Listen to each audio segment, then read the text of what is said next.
Yuki and John's Patreon buffet. All right, hello everybody. Welcome back to the erotic fan fiction buffet. Erotic Everybody, fan. get on your safe sex things because we're about to get horny as fuck on this episode.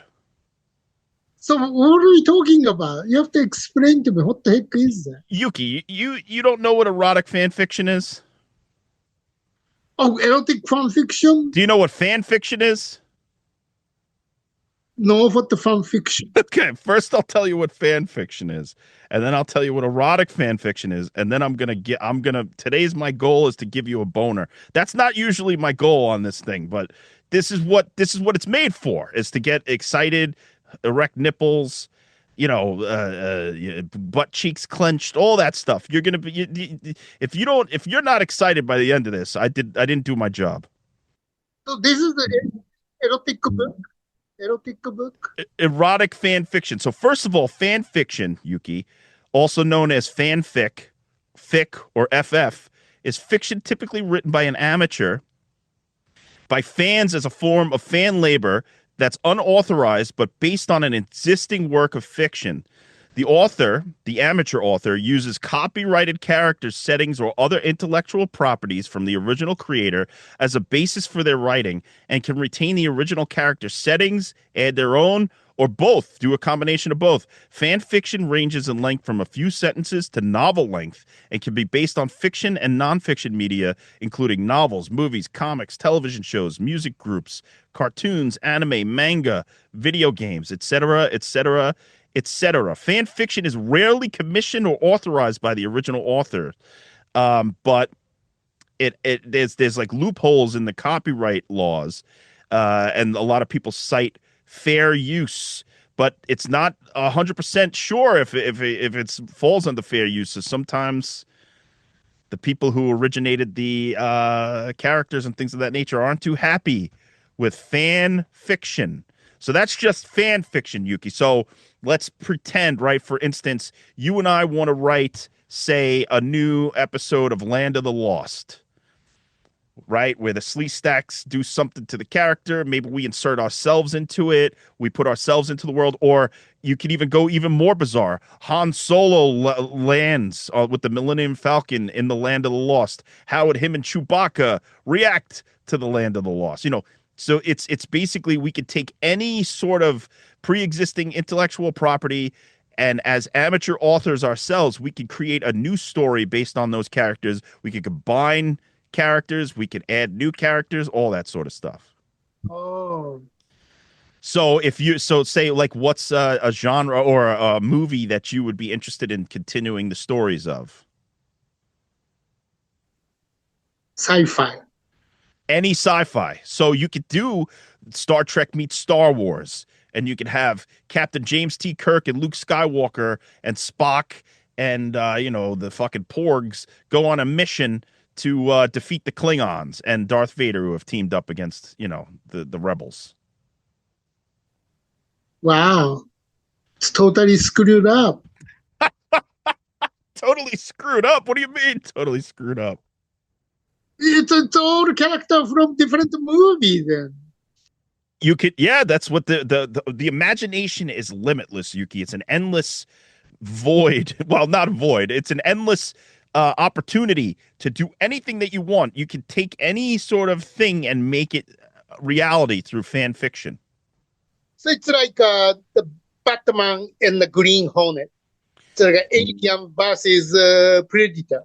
Well, that's funny because that's actually a sanctioned one. Alien versus Predator. That's not fan fiction. They actually made that so they had the two franchises combined. So they probably sort of took the idea of combining these two things, because a lot of times, right, say you're a kid and you're like, would Superman beat Batman or Batman beat Superman? So the comic writers go, kids love that shit. Let's just try it out and do that story, because kids want to know what superhero could beat what superhero and what comic character could beat the other comic character, that kind of thing. So when you just said Batman versus Green Hornet, they should do that comic now, because or you should write it and put it out online, and maybe people will pay you for the opportunity to read. Or Godzilla versus Gamera.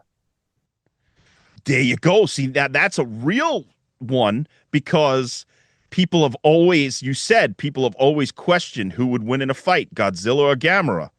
So you should write Yuki Nakamura presents Godzilla versus Gamera. Finally, we're getting the. Who do you think would win? Well, has to be Godzilla. So there you go. So then you lead up and you give all the reasons why Godzilla would win, what fights they do, how the U.S. and the Japan work together to fucking fix the it's a whole thing. You could do a whole novel.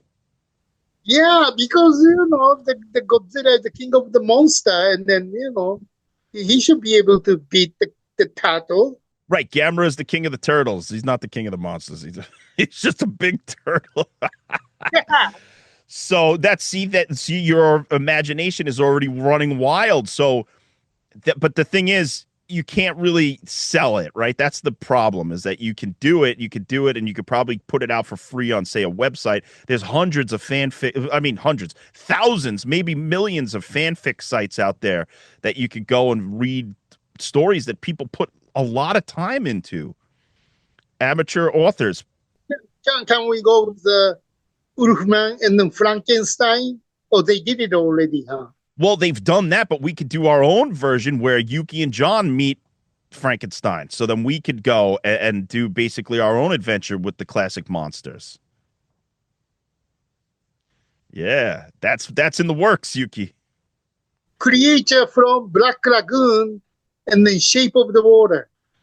Holy shit, that's a great idea. So, creature from the Black Lagoon and meets Shape of Water, and so he wants to steal that woman from the Shape of Water guy. Right. Because the creature from the Black Lagoon, me and Liz Shack just rewatched the first two and in 3D, and that creature is horny, Yuki. Right? That the creature is horny, right? He's horny. He's like, the whole idea of the movie is that he wants to take the woman, and you don't know why he wants to take the woman. He doesn't want to take the men, but he wants to take the woman, and you know why he wants to take the woman, Yuki. He wants to take it down to the Brown Lagoon. Fuck the human being.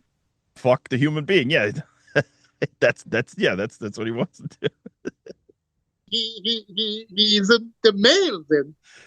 Well, I don't know. Maybe if the right man comes along, the creature would want to go down to the Brown Lagoon, if you know what I'm saying. But the thing is, you can let your imagination run wild, and then now we've explained what fan fiction is, but then you're already getting into the realms of erotic fan fiction because you've put in the elements of sex and things like that. So what you could do with the Black Lagoon meets the Shape of Water is the creature, he comes in and he gets jealous because he wants that woman that the Shape of Water guy has. So then he like steals her, but then she likes it because she's already fucking an amphibian. So then the other Shape of Water comes in, and then they have a threesome. Ooh, threesome. Nice. Yeah. So she's getting fucking Eiffel Towered by two fucking reptilian men, and she loves it. She's just, and then you could explain how the water is sluicing off of her breast as the two amphibian. Are they amphibians or reptiles? What are they? What the fuck are they? Well, They're amphibian, right? amphibian, yeah. Okay, so they're amphibians, and their different genitals are flapping up against each other, and they play sword fights against her mouth as she opens, and all of her holes are filled by these amphibian appendages. God, it's really sexy. It's a fish. You think fish is sexy? What the fuck? Jesus, Yuki, how many fish have you fucked? Make sure the fish doesn't have a teeth. Yeah, you can't. You only fish without teeth. Those are the best ones because that slides right in and out, and you erotic fan fiction all over that fish's mouth. Erotic fish fiction.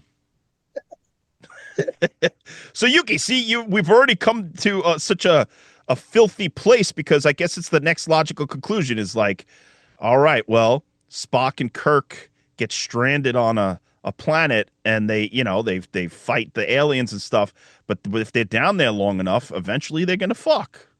Because Captain Kirk, he fucks everything. He just wants to fuck. Like he's horny as fuck. So you don't think eventually, if he's like alone with Spock for a year or two, he's not going to try to make a pass at him? Of course he is. Oh, Like what? Okay, what's? I think you didn't you once say that there was like a sexy cartoon that you thought was sexy. what? Didn't you once say that like Jessica Rabbit was sexy, or like a cartoon was sex? There was a cartoon you mentioned that you thought was like sexy. Oh, did I say Jessica Rabbit? Maybe Jessica Rabbit, that's coming to mind, but so like okay, what about, Jessica Rabbit fan fiction? We could have her, come over to your house, cook you a little meal, maybe make you a drink, and then she says, "Yuki, I haven't been with a man in so many years. I've only been with a rabbit." She could be naked, just wearing just an apron. See, you're already getting me horny. She's wearing just an apron. Yeah. Yeah, Yuki. See, you already know what the fuck you like. You know what the fuck you want. So you could take any, like, okay, instead of cartoons, what's any sort of sexy fictional character that you think is like the best, like the sexiest? Oh, of course. I don't know. I don't remember character's name, but that from Star Trek, the motion picture, the bold woman. Oh, this is gonna be spicy. Okay, so I forgot her name too. Let me look it up. So from Star Trek: The Motion Picture, the bald woman. It's her character name, but I know actress name is Persis Kambata, but I don't remember the character name. Was she a Klingon? No, she's not Klingon. She's the crew of the Enterprise, right? Right, but I thought, okay, no, that the second one, what's her name? Kirstie Alley, she was a Klingon. Right. But this one was okay, so Persis Kambata Persis Kambata. Yeah, she's Indian. as what's her name? Leela? India? Ilia. Ilia. Ilia. India. And Okay. she's the navigator. She was originally cast in the role of Sergeant. She took the role. Yeah. Okay. So that character was not Not the Klingon, right? not a Klingon. She was just bald. We don't know why. But so okay. So we'll pretend like you're Yuki, not you're Yuki Spakamora, and you're half Klingon, half Jewish, and you're working on the Enterprise. And wait, did I say Jewish? I meant Japanese. So you're half Klingon, half Japanese, and you're working on the Enterprise in the engineering room. And she's the navigator. So one day she has to come down and see what's going on in the room, and everybody else is they're off on shore leave. You know what shore leave is? That's when you get like a small vacation. So everybody's all, so it's just you and her in the engineering room, and she's like, "Can you explain to me what's going on down here? Because we always have problems. The Klingons attack us. We have problems in the what the fuck is Scotty doing? Why is Scotty fucking this thing?" And then you talk shit about Scotty, and that's how you and her start to form a bond. But then you see that because it's really cold in the engineering room, her alien nipples start to become erect, and that gets you quite excited, Yuki.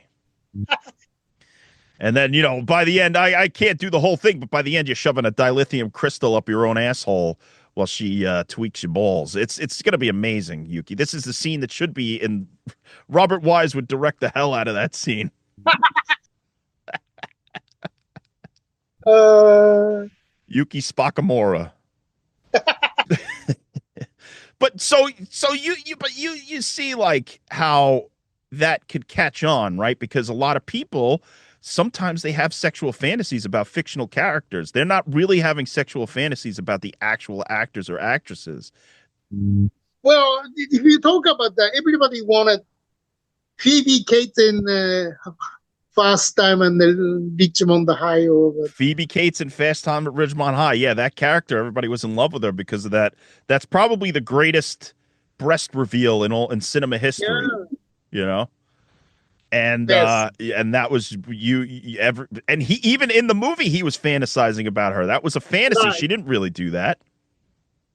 Yeah, but I mean, the whole young boys in the movie theater get, excited about that scene. That's right. The character, Right. fantasy. You could write a whole scene where you go to school with her and she graduates and she's finally of legal age, so it's not weird that she's in high school. It doesn't matter high school, right? I mean, maybe today. Yuki, yeah, it matters. It matters. Let's just put it that way. It matters. It fucking matters, Yuki. And I don't think a lot of people are too up on the high school nudity anymore.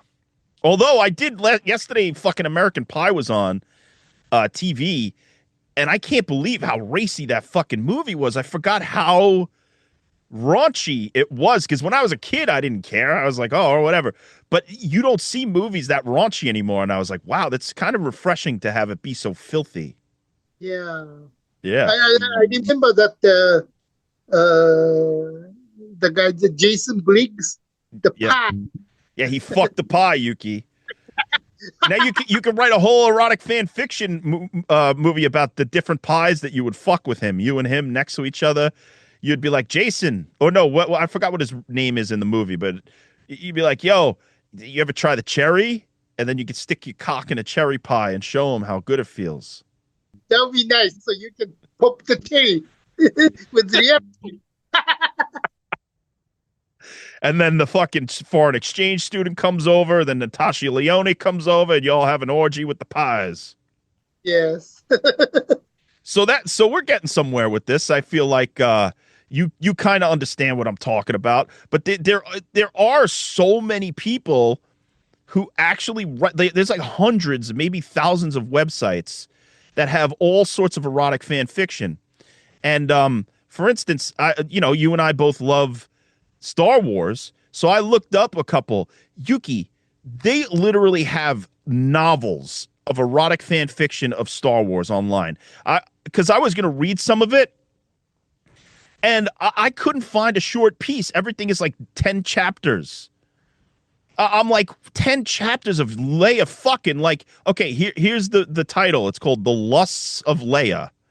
The Lusts of Leia. And I read the first chapter, and it all takes place after the rebellion defeats the Emperor. So now Leia is navigating the New Republic as a senator, and she's like meeting all different people, and she's trying to get the Republic rebuilt, but she basically just goes around fucking people. That's it. That's the whole thing. I mean, The bikini, golden bikini. see, they don't talk about that in the first chapter, but I'm sure at some point she drags the fucking gold bikini out. There was another one. The title was The Hut Sluts, and they I guess Leia gets captured again, and she's like gotta be a slut for the hut, job of the huts. Oh my God. Yeah, Yuki. Yeah, see, I know you're excited. You like that shit. You want to be a hut slut. So here's a scene. Wow. Yuki, this whole scene is about Leia masturbating. What? Yeah, Yuki. Oh my God. Okay. So she says she slips her arm out of the top half of her dress, and the rest of her torso was bare and naked. She slipped her legs out of the long skirt and tossed it aside. She went over to a long mirror in her cabin and looked at herself and undid her hair.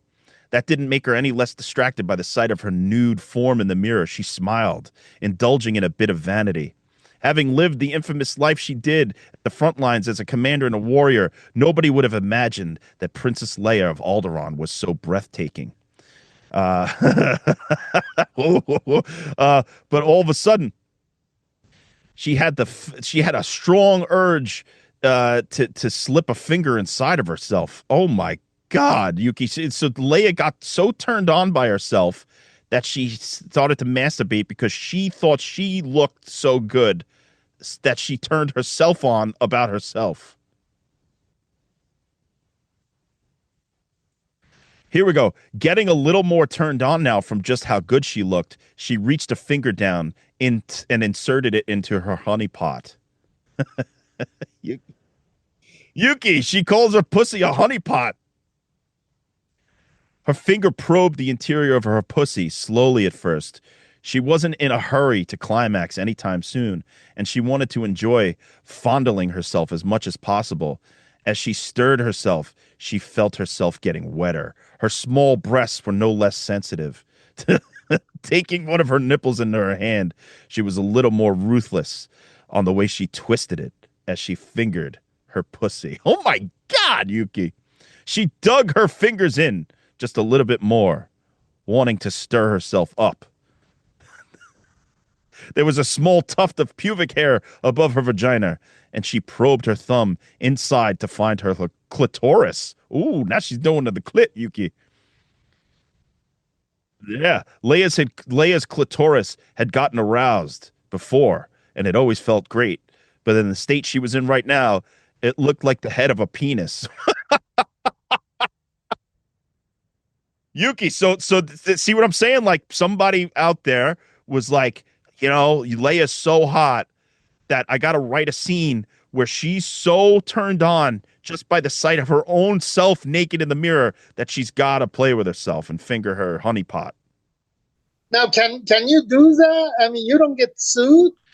So it's very nebulous as far as how the legal is concerned. So people don't sell this. They just put it away for free. But I'm sure there's been instances where people have gotten sued or fucked over by putting out their fan fiction or erotic fan fiction. There has to be. There's no way, because it's like people claim fair use, but you really are using somebody else's intellectual property. So there has to be some legal issues with it, right? Maybe not. Maybe you're just free to do whatever. Maybe as long as you don't make money, you don't make profit, it's okay.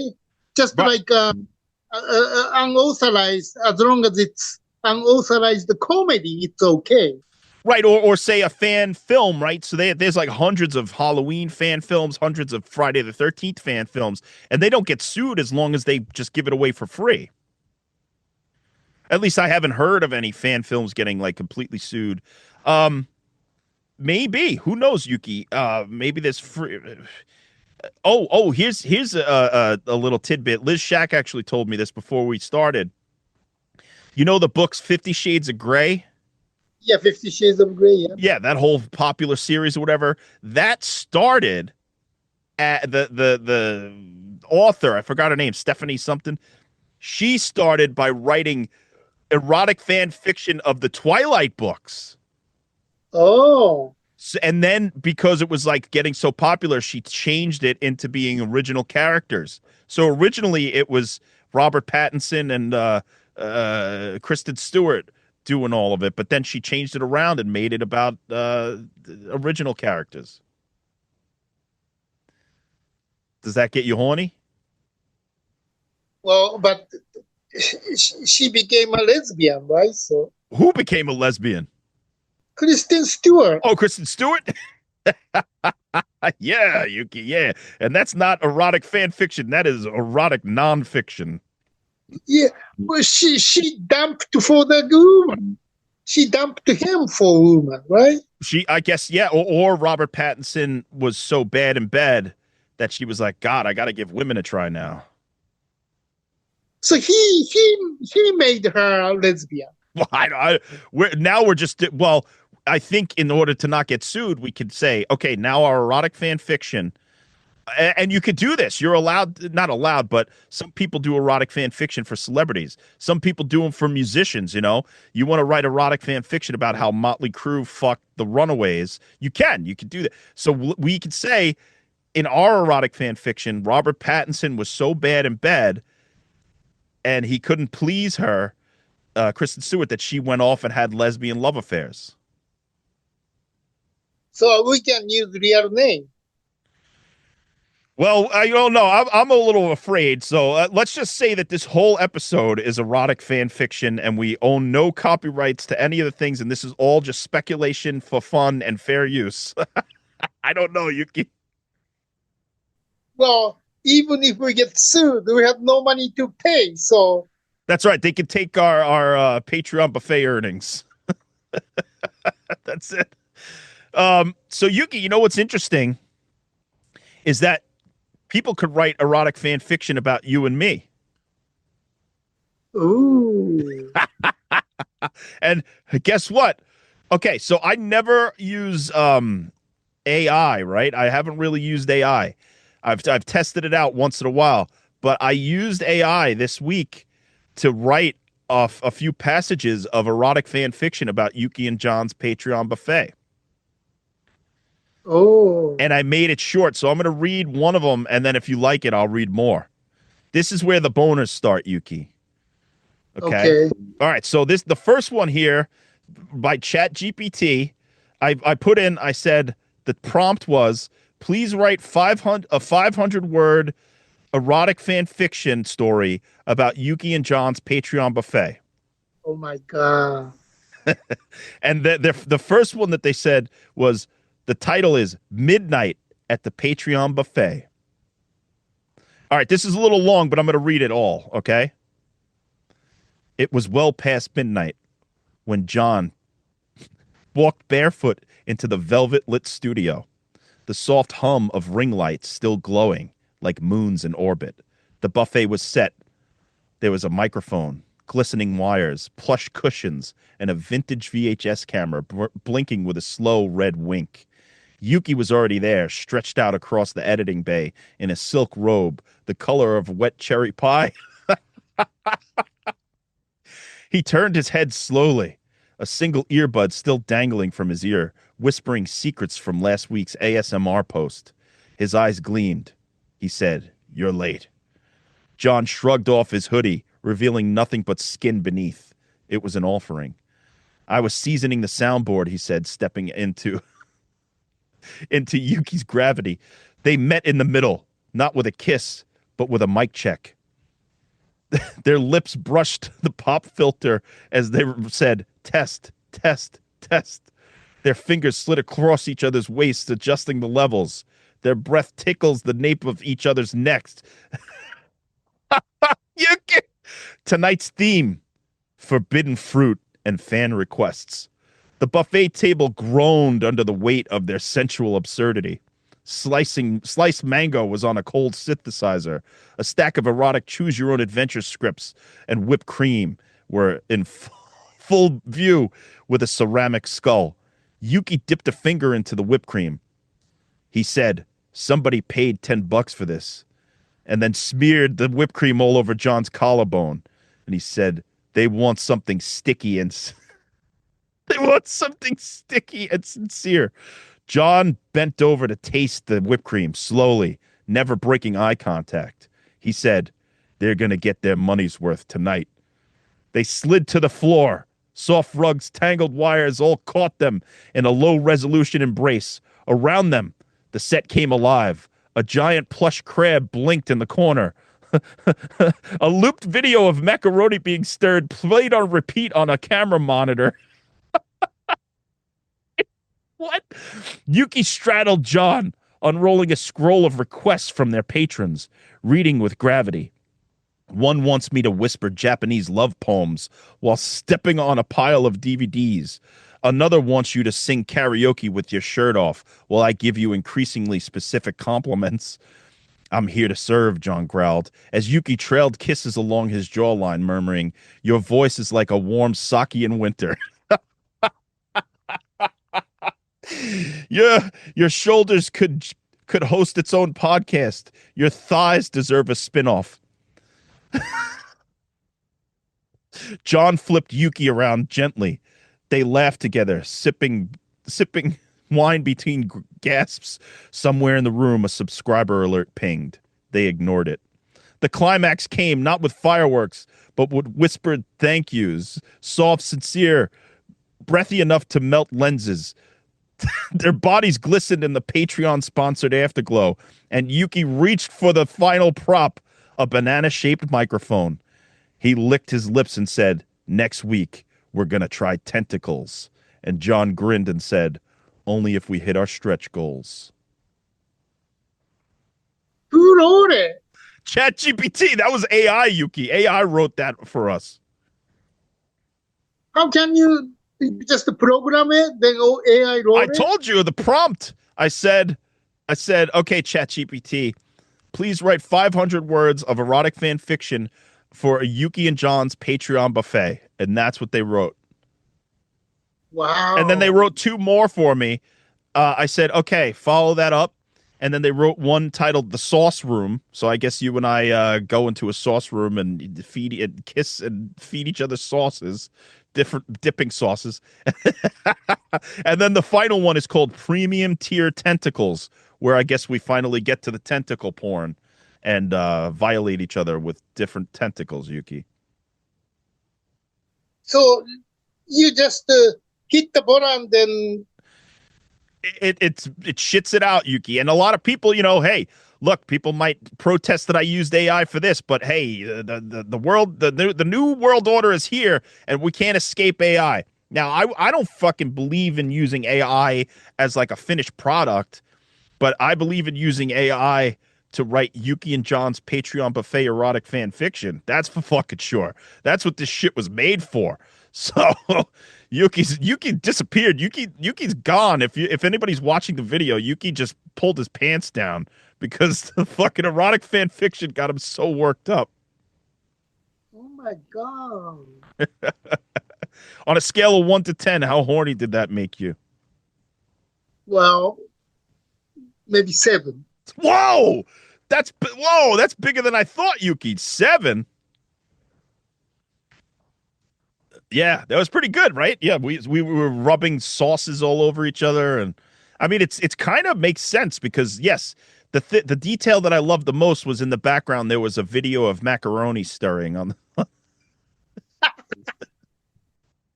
Is that we would use various instruments of food to turn each other on. Well, if anybody out there has in buffet land wants to write more erotic fan fiction about Yuki and I, or any sort of erotic fan fiction short that we could read on air, we'll do a follow up to this. If any of our fans want to submit any erotic fan fiction stories, because that's the problem I found in researching this particular topic. I couldn't really find anything that was that short. Everything was very long. I mean, some of them are novels worth of fucking erotic. Yeah, so people have a lot of time on their hands unless they do it all AI generated, which I suspect some of it is. It just must take a long time to figure out, what different situations to put Leia in or whoever, Jessica Rabbit or Han Solo, whatever. And it's not always Star Wars. I only think of Star Wars because Yuki and I love Star Wars, but it could be anything. It could be anime. But actually, one of them that I read was Breaking Bad, and I was going to read this on the air, but it was the scene in Breaking Bad. Have you seen Breaking Bad, Yuki?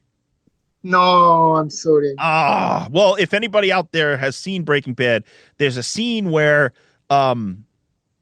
Aaron Paul's character, he has a woman who lives next door to him that he starts to sleep with, and they fall in love, I guess, but they're also doing heroin together. And there's a scene where Walter White walks in on them, and they're both like sort of nodded out on heroin, and they don't know he's even there. In the scene that I read, Walter White takes advantage of them while they're both sleeping and fucks them both without them knowing it. Isn't that fucked up? Uh, You don't get this, Yuki. Is this too weird for you? it is weird for me. Yeah. But people out there like it, man. There's so much of it. There's, like I said, thousands and thousands and thousands of just different fucking things where people just come up with the craziest shit. It's AI isn't really my thing, and then those crazy shit isn't really my thing. So Yeah, I agree. There's a lot of debate out there about AI right now, and I'm on the side of like if you're doing anything with AI and that's your finished product, you're a creatively bankrupt person. Like you can't use AI as the final thing, right? So say that you're a so-called artist, and then you take AI and you put it out as your art. That is fucking bullshit. Or say that you make a song or something. yeah, You no, you did nothing. All you did was tell the AI to do something, and then does it for you while stealing from other artists. I think that's bullshit. But on the other hand, I do find that maybe as a tool for pre-visualization, it could be something that could be used where if you say I can't draw, but if I want to express my feelings about something and I don't have the money to do concept art, that I could go to the AI and say, okay, I need whatever, a fucking werewolf fighting a dragon. And then it could do that. And you could tell somebody, this is the idea that I have. Can you translate this idea from this into reality? So you take the AI and you give it to a human to then make real. Something like that I don't feel is as egregious. yeah, that's you as a tool, helping your creation. That's okay, but like you said, you know, everything depends on AI. It's not your work; it's AI's work. It's AI's work. Like, okay, so for instance, there was a big controversy a couple of years ago for a movie called Late Night with the Devil. And what happened was it was a low budget horror movie. It was a pretty good movie. I found it very entertaining, but there was a big debate online because they used two or three AI art pieces in the film as a graphic for a television show. And they showed it on the screen, whatever. It's like a pumpkin with a cat, or it's like a Halloween themed graphic. But okay, in my opinion, on a independent movie set, you have an art department that is so overwhelmed and has no fucking money to do half the shit that to just do a small graphic for one scene is not a big deal. Like, I really didn't understand why that was such a big deal to people. They're saying it's stealing and this and that. It's really just the idea of like, why didn't they get the concept and then have some human translate the concept from the AI into the movie? I think if they had done that, it would have been more accepted. But the fact that they put the actual AI piece in the movie is where people had an issue. Mm. You know, I don't know. I find it very complicated because on the one hand, this Yuki and John's erotic fan fiction would not exist without the use of AI, and so I find that entertaining in my private life. I think that that's fun. I think it's funny. Uh, if I want to write some stupid story about like my family members or roast them or something, I could come up with ideas on ChatGPT. But I'm not going to go and make a novel or a short story fully formed through ChatGPT and then publish it. That's horrible. I don't think that that's right. Right. But for fun, there's something fun about what. Yeah. Yeah, it's private. Like me, like I just read about me and you rubbing whipped cream all over each other. I couldn't write that, you know. Yeah. But like, so would you say you get land a movie, Yuki, and you need like some fast ideas about like because it's all moving fast. Would you use AI for anything? Uh, I don't know. I mean, the whole AI thing isn't really my thing. Not your thing because you come from a world where that wasn't the process, right? But a lot of young kids coming up now, they're not going to know a world without AI, so they're going to use the tool that's given to them. So there has to be a way that there's like a compromise between the AI world and the actual art world. There has to be a way that they are integrated without stealing. There has to, like, somebody has to, smarter than me, has to think of it. But I know that that has to be thought of. Well, I mean, maybe I'm old-fashioned, but new technology, like a new generation, just depend on new technology too much without knowing fundamental. It's a basic skill, basic knowledge you need to use new technology, but new generation just using new technology without knowing fundamental knowledge or skills. Right. That's where it becomes a little tricky, because some up and coming artists who's a kid right now, say, needs to learn, like you said, the fundamentals. I think that's very true. They need to learn the fundamentals of what it's like to be a human artist. And then maybe down the line, there's a way to have AI embellish something without stealing from other artists. There has to be a way that they could figure out how it could be trained without just fully lifting art for, or words or novels from people. But again, it's already like too far in play. Like the erotic fan fiction that we just read, that might be stolen from, say, Stephen King or something. Like, who knows what they trained the Chat GPT on? Well, good example, like when I was in college, there's no calculator. You can't use a calculator. But when I came here, when I went to college, everybody is using a calculator, right? Right. But the problem is, like I said, they don't know the fundamental knowledge or skill. They don't have a basic idea. So they trusting calculator so much. The guy sitting next to me, I think there was a midterm exam. He got the 0. Oh, you know why? Because he didn't know the math. Well, no. He didn't know the basic. So his calculator, the battery was running out. He didn't notice it. Oh. Calculator gave him wrong, weird number. He just didn't know something wrong. Because if you know the basic, you will notice it. Wait a minute. Calculator must be wrong. He didn't even notice that. That's why he got the 0 point, because all his number was all wrong because calculator didn't have enough battery. Holy shit. So he fucked himself by relying on the technology. See, but that's why you have to have a basic idea, like 1 + 1 = 2. If you don't know that, you don't notice, and then your battery is out. Because if your calculator battery is running out, 1 + 1 doesn't come out 2. Either 0 or 3 or 4 or weird number. So you will notice it, but that's why he got the 0 point.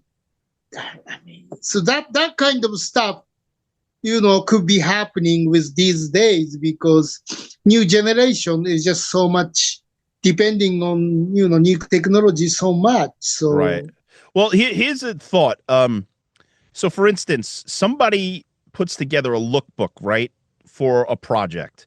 And a lot of lookbooks that I've seen use images or thoughts from other movies and stuff to explain what the new movie will be like. So say, for instance, you have an idea for a horror movie and you're putting together a lookbook.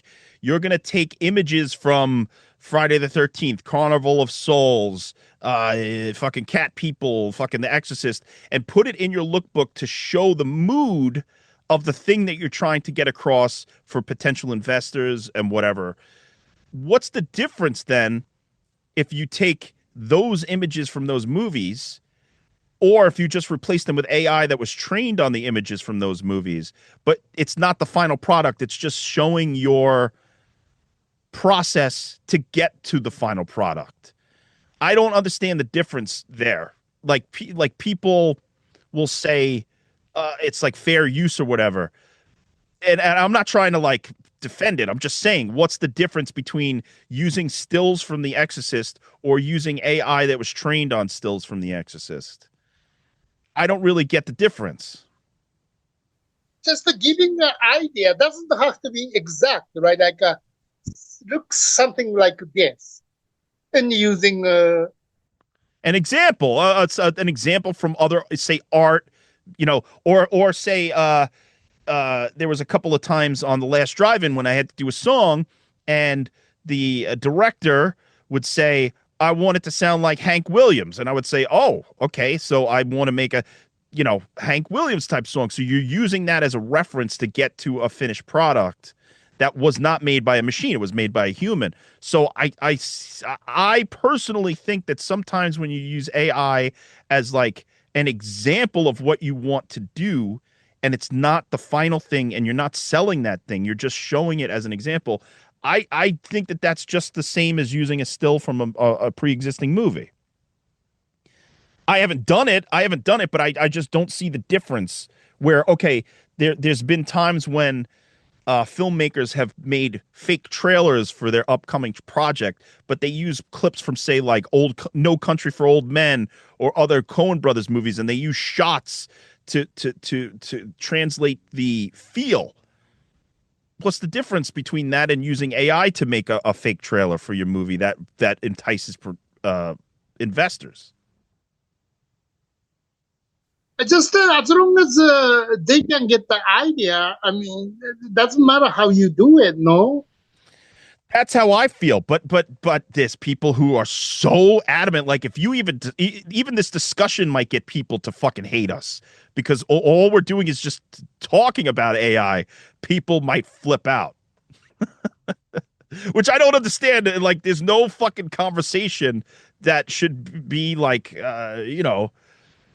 that off limits. I mean, Yeah, I think, on the process, even before the project start, I think it's almost impossible to have 100% concrete final product, because this kind of job, theater, TV, movie, commercial, or those, what we do is everybody's work and then it's a process. So it changes. So before it starts, I think that's bullshit, because from A to B, C, it changes. When it comes this, oh, maybe this is better. That's change. Then A plus B, so you getting C, then D. So it's adding thing, right? This production thing. So I think it's natural to change it. So my question is, how do you know before you see everything, you have a concrete look? Oh, I think that's impossible. I mean, it's you need to use something as a reference. You always need to use something as a reference because, okay, for instance, Tarantino, right? A lot of times he'll go, oh, okay, I want to recreate the feel of this Brian De Palma scene, but do it in a kung fu setting. So he'll literally lift Brian De Palma shots in Kill Bill, overhead shot, all that sort of stuff, and just redo it and reinterpret it to be his own thing. Right. So he's reinterpreting an artist's work to make a new piece that he made. So it is, in the end, it's his piece of art. So I just so when AI comes in, that's what I'm saying is like the look. Say that you need the look of something and you can't describe it in words to people because sometimes words don't do justice what you see in your head. And if you can't find a piece of art that from a pre-existing movie or something, and you use AI to invent a world or invent a color scheme or something like that, and it's not the thing that you're selling, it's just the thing to say to Yuki Nakamura, my production designer, Yuki, these are the colors that I want. These are the mushrooms that I want on the table or whatever, just to show something. And then you take that as a human and you go, oh, I see where you're going with this. And then I'll put my human touches onto what you want. I don't see the issue with that. I do see the issue with selling, or I do see the issue with AI storytelling, because it's going to fucking be shit. There's going to be no heart to it. It's going to be like, you need people to add the heart and the soul to the art. Yes, I agree.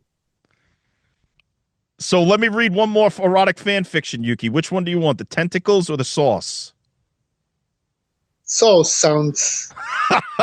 Ah! All right, the sauce rooms, Yuki. Here we go. There were rumors among the patrons, whispers in the Discord, half jokes in the DM about the sauce room. Yuki had only ever teased it in passing. A members-only chamber deep within the Patreon buffet, reserved for top-tier subscribers and the truly unhinged. Uh-oh. Tonight, John has the key. He pushed open the beaded curtain, and the scent hit him from the... Wait a second. And the scent hit him. First, it was garlic, basil, and lust. The room was dim, flickering with candlelight, trapped inside old spaghetti jars. Shelves lined with sauces from around the globe. They loomed in the shadow. Pesto, tzatziki. It was a pantry, but a cathedral of heat and moisture. Yuki stood barefoot on the center platform, framed by the drips of marinara falling in slow motion from the ceiling like liquid chandeliers. His latex apron read, "Feed me content." You came hungry, Yuki said. His voice was soft, but his gaze was feral. John stepped forward, unbuttoning his shirt, one slow notch at a time. You're the whole menu, Yuki. Yuki beckoned. John came. They met with a kiss that tasted like mischief and melted butter.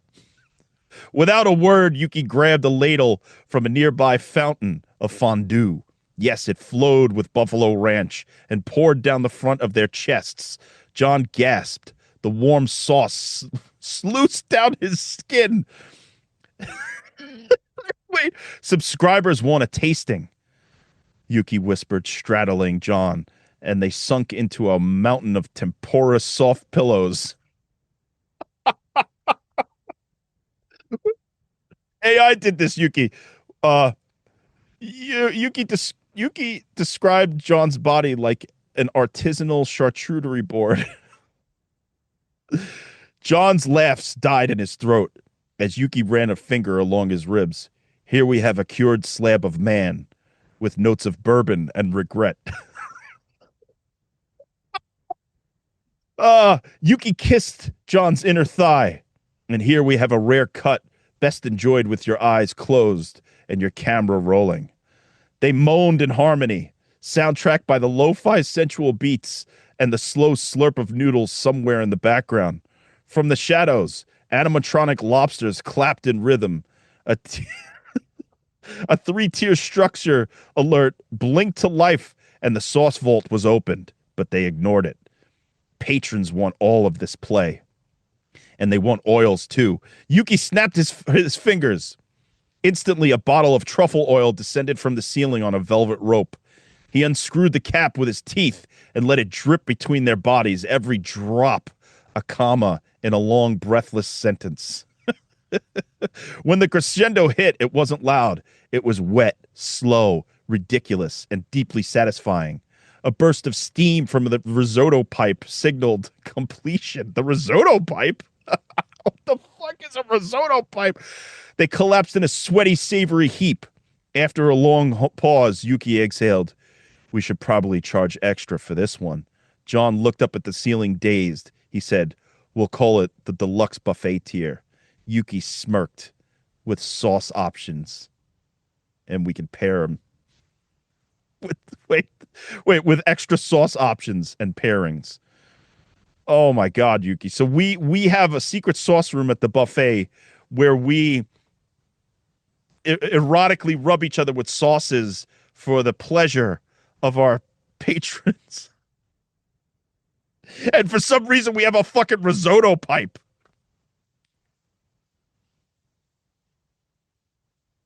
You didn't like that one? No. You asked for the sauce room, Yuki. I could have read the one with the tentacles, but you wanted the sauce. I thought sauce would be better, but maybe tentacle was better. I don't know. Let me just briefly scan the tentacle and let you know what happens in that one, because this is Yuki. Jesus Christ! Imagine this was actually real. Um, let's see the premium tier tentacles. Oh, so okay. So the idea of this one is that the fans are requesting tentacle porn from us, and we get some slick lavender tentacles, and we rub them all over each other, of course. And Is that the octopus or squid? it doesn't say; it just says tentacles. And then they said, "Ink me, ink me." You Yuki. You say, ink me." So that must be squid, right? They have the ink, or do octopuses also have the ink?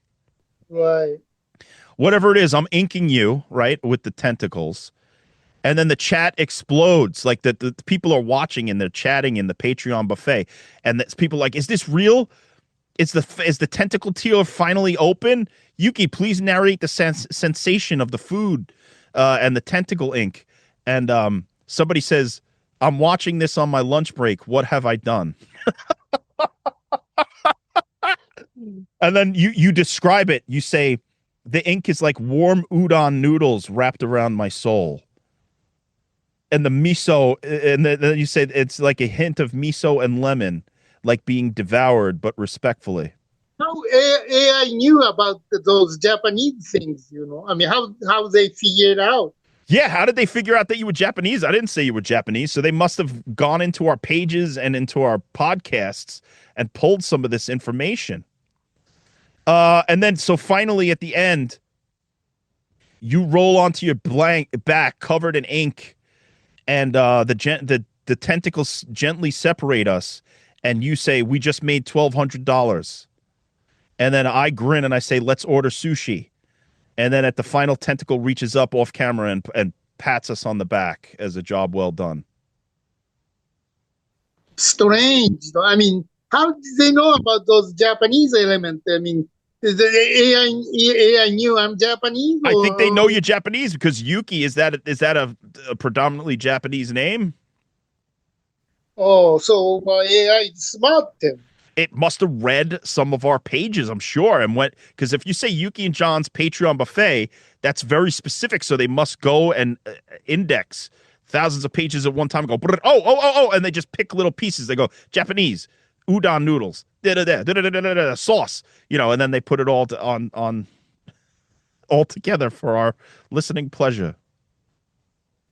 Well, okay, I'm impressed. I mean, at least they do some research then. It does research, Yuki, and so I'm gonna have nightmares now of you calling my name saying, "John, ink me, ink me."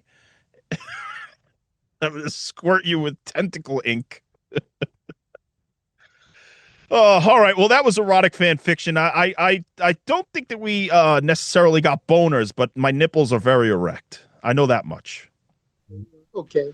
So I think I failed with the erotic fan fiction, but I think we succeeded in at least describing what erotic fan fiction is without getting too off the topic. I mean, we did go on about AI for 15, 20 minutes, but hey, what the fuck? That's just what we do here. I mean, in a way, it's fun, but I'm not really crazy about the AI. I'm telling you. I agree. I'm not crazy about AI because also forget about what it is now. The implications of what it could become is insane. And I do think that in some certain ways, like Google the other day was like, add this AI tool. And it was almost like mandatory to the point where it's like, I don't want that. I don't want to fucking be, because I don't like having constant suggestions or things. I would like to figure the research out on my own. I don't want AI constantly telling me what it thinks I need. You know? I don't know. I really don't know. I think certain AI tools will be useful. Certain other AI tools will be horrible. Other AI tools will be not fair to certain people. It might get jobs taken away, things like that. So it's a very complicated situation. But the one thing I know is it's not going away. Like AI is here to stay. I mean, Matthew McConaughey and fucking Woody Harrelson are doing commercials for AI and shit like that. It's just like James Cameron just started an AI company.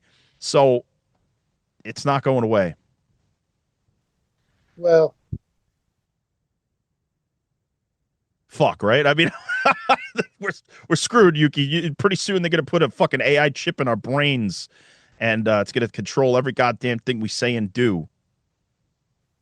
maybe in the future we all lose the job, and then one person making a movie from AI. Then Yeah, that's what people are saying, is that sooner or later down the line, when it becomes so easy, you could go, I want Arnold Schwarzenegger to star in Star Trek.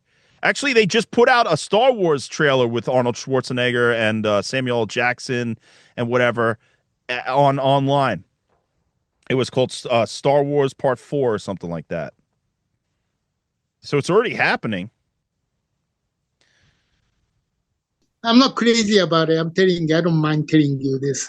Fuck AI. Fuck AI, except for when it gets me and you to have our saucial sex Yeah. in the Yes. buffet room, the secret sauce buffet room. All right, well, that was Erotic Fan Fiction and AI by Yuki and John. So any final thoughts before we close this chapter out and move on to something other? Just don't automatically depend on the new technology. You always has to know the basic fundamental skill knowledge, then use whatever technology as a tool. That's the thing. Yes. Right. Don't let the machines do the thinking for you. Go back and research old films. Go back and research old art. Read the novels. Don't fucking get a summary of the novels from AI. You know, do some thinking. Have some brains in your head. And don't. Read the To Kill a Mockingbird. Take the book, read it. Yeah. That's right. That's right, Yuki. All right. Well, let's meet each other in the sauce room, because I need you to empty my nipples, Yuki. I'll see you by the risotto pipe. Yuki and John's Patreon buffet.